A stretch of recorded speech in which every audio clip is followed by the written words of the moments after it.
ሐኪም ቤት መሄድ እኮ ለውጥ የለውም ያው ነው። ይልቅ ለውጥ የሚኖረው ሀናን ብንጠራት ነው። ምን? ጭራሽ በፍጹም አይሆንም። ለምንድን ነው የማይሆነው?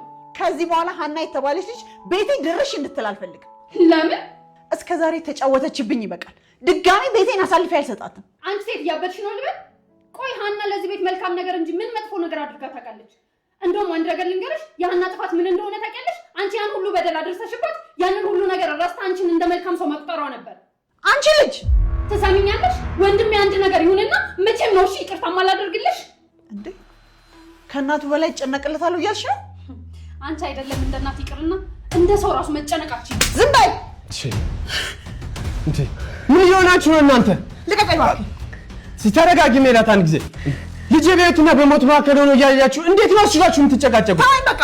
አንተ ራስህ እሷ ቢጤ ነህ። ሜላት ለምንድን ነው የማትረጋጊው? ዝም በል እባክህ። እንዲሁም ዲኤንኤ ምርመራ ላደረገው ዶክተር ደውልለታለሁ። ስልኬን ደግሞ የት ነው ያደረኩት?